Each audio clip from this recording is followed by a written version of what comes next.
Mr. President, I rise today to address a matter that has been very much on my mind. At a moment when it seems that our democracy is more defined by our discord and our dysfunction than by our own values and principles. Let me begin by noting a somewhat obvious point, that these offices that we hold are not ours indefinitely. We're not here simply to mark time.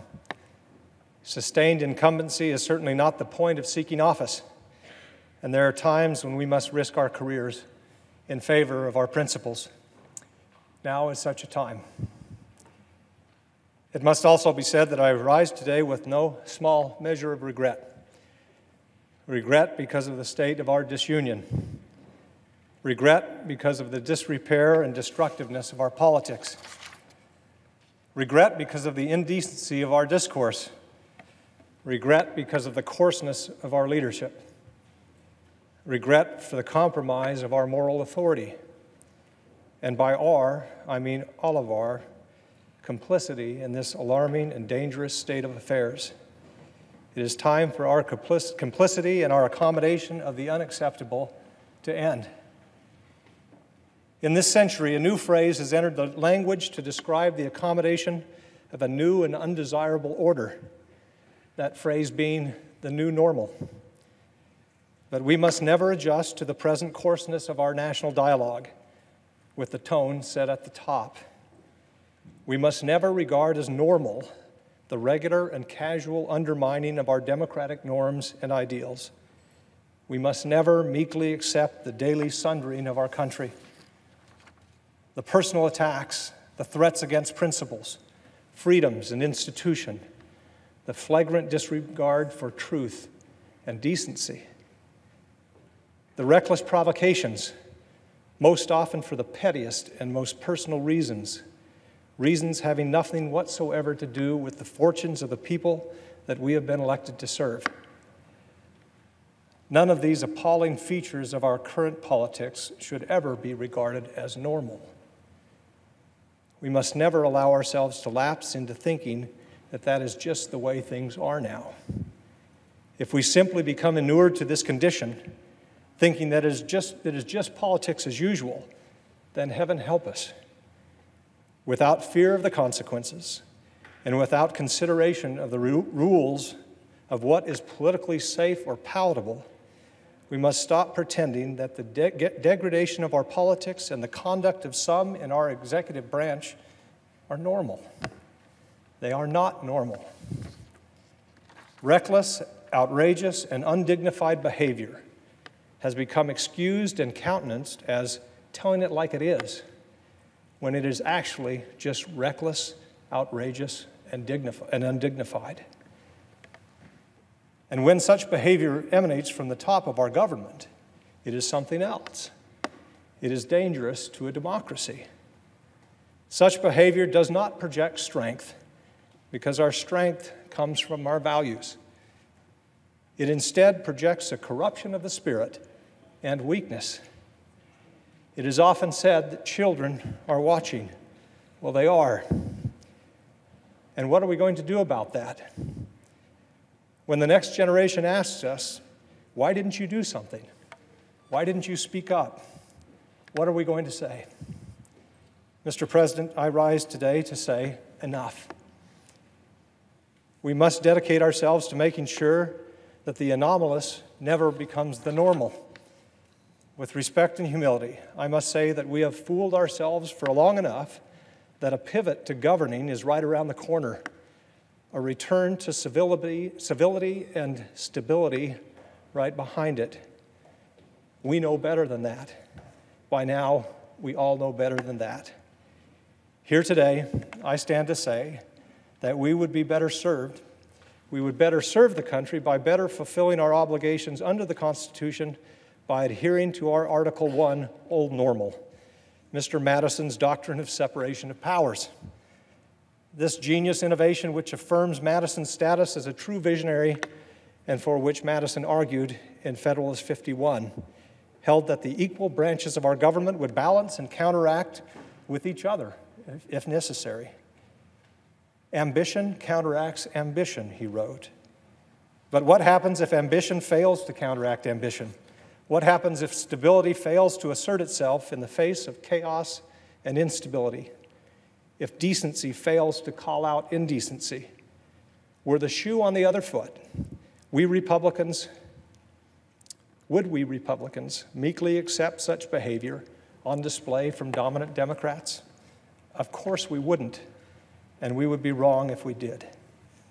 When we remain silent and fail to act, when we know that silence and inaction is the wrong thing to do because of political considerations, because we might make enemies, because we might alienate the base, because we might provoke a primary challenge, because ad infinitum, ad nauseum, when we succumb to those considerations in spite of what should be greater considerations and imperatives in defense of our institutions and our liberty, we dishonor our principles and forsake our obligations.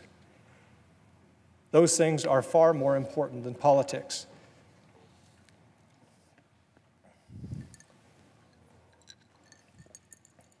Now, I'm aware that more politically savvy people than I will caution against such talk. I'm aware that there is a segment of my party that believes that anything short of complete and unquestioning loyalty to a president who belongs to my party is unacceptable and suspect. If I have been critical, it is not because I relish criticizing the behavior of the President of the United States. If I have been critical, it is because I believe it is my obligation to do so, and as a matter and duty of conscience. The notion that one should stay silent and as the norms and values that keep America strong are undermined, and as the alliances and agreements that ensure the stability of the entire world are routinely threatened by the level of thought that goes into 140 characters. The notion that we should say or do nothing in the face of such mercurial behavior is ahistoric, and I believe profoundly misguided. A Republican president named Roosevelt had this to say about the president and a citizen's relationship to the office. Quote, "The president is merely the most important among a large number of public servants. He should be supported or opposed exactly to the degree which is warranted by his good conduct or bad conduct, his efficiency or inefficiency in rendering loyal, able, and disinterested service to the nation as a whole." He continued, "Therefore, it is absolutely necessary that there should be a full liberty to tell the truth about his acts. And this means that it is exactly as necessary to blame him when he does wrong as to praise him when he does right. Any other attitude in an American citizen is both base and servile." President Roosevelt continued, "To announce that there must be no criticism of the president, or that we are to stand by a president, right or wrong, is not only unpatriotic and servile, but is morally treasonable to the American public." Unquote. Acting on conscience and principle is the manner in which we express our moral selves, and as such, loyalty to conscience and principle should supersede loyalty to any man or party. We can all be forgiven for failing in that measure from time to time. I certainly put myself at the top of the list of those who fall short in this regard. I am holier than none. But too often we rush to salvage principle, not to salvage principle, but to forgive and excuse our failures so that we might accommodate them and go right on failing until the accommodation itself becomes our principle. In that way and over time, we can justify almost any behavior and sacrifice any principle. I'm afraid that this is where we now find ourselves. When a leader correctly identifies real hurt and insecurity in our country and instead of addressing it goes to look for someone to blame, there is perhaps nothing more devastating to a pluralistic society.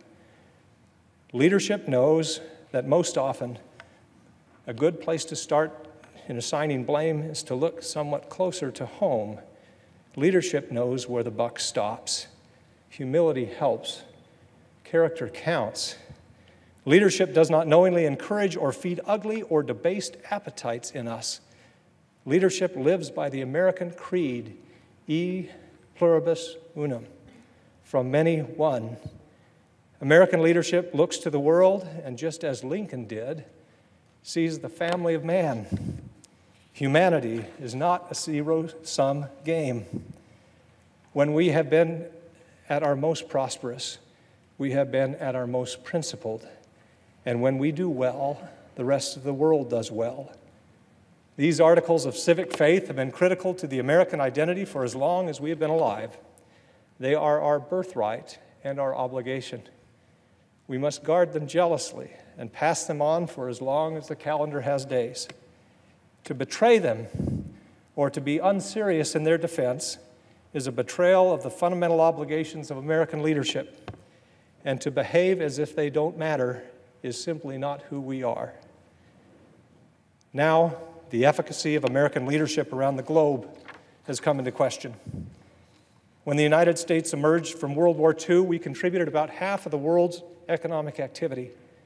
It would have been easy to secure our dominance, keeping those countries who had been defeated or greatly weakened during the war in their place.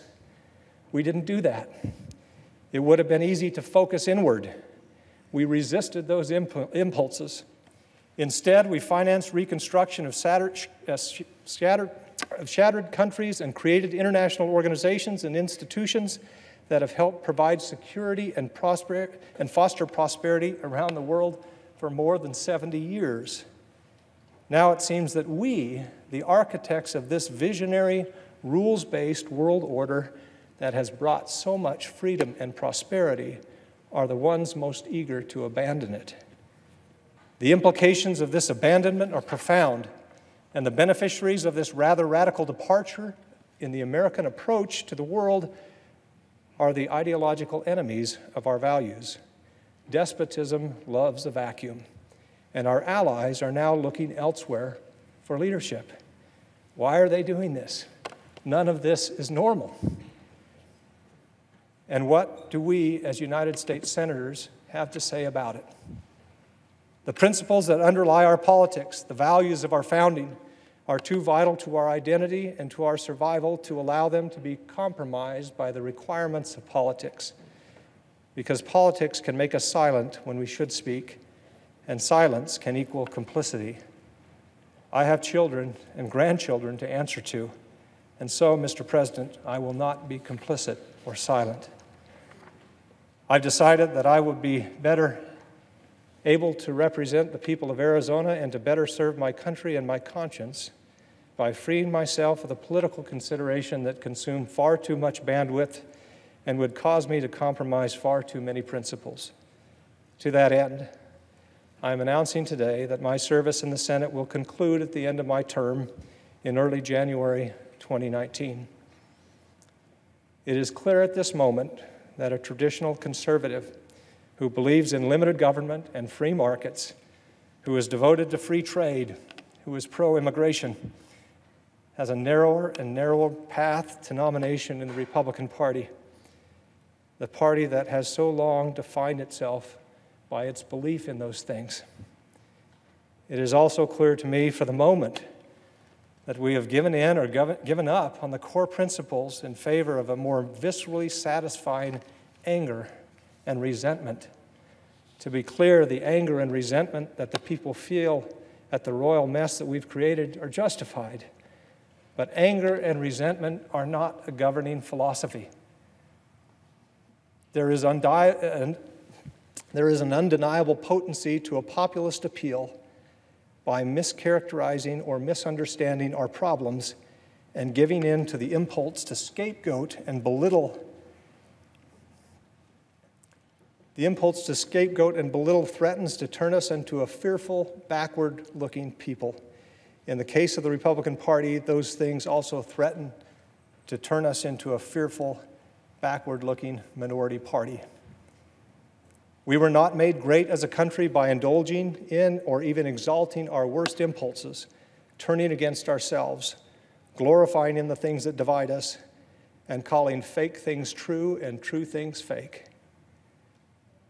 And we did not become the beacon of freedom in the darkest corners of the world by flouting our institutions and failing to understand just how hard-won and vulnerable they are. This spell will eventually break. That is my belief. We will return to ourselves once more, and I say the sooner the better. Because we have a healthy government, we must also have healthy and functioning parties. We must respect each other again in an atmosphere of shared facts and shared values, comity and good faith. We must argue our positions fervently and never be afraid to compromise. We must assume the best of our fellow man and always look for the good. Until that day comes, we must be unafraid to stand up and speak out as if our country depends on it, because it does. I plan to spend the remaining 14 months of my Senate term doing just that. Mr. President, the graveyard is full of indispensable men and women. None of us here is indispensable. Nor were even the great figures of history who toiled at these very desks in this very chamber to shape the country that we have inherited. What is indispensable are the values that they consecrated in Philadelphia and in this place, values which have endured and will endure for so long as men and women wish to remain free. What is indispensable is what we do here in defense of those values. A political career does not mean much if we are complicit in undermining these values. I thank my colleagues for indulging me here today. I will close by borrowing the words of President Lincoln, who knew more about healthy enmity and preserving our founding values than any other American who has ever lived. His words from his first inaugural were a prayer in his time and are now no less in ours. We are not enemies, but friends. We must not be enemies. Though passion may have strained, it must not break the bonds of our affection. The mystic chords of memory will swell when again touched, as surely as they will be by the better angels of our nature. Thank you, Mr. President. I yield the floor.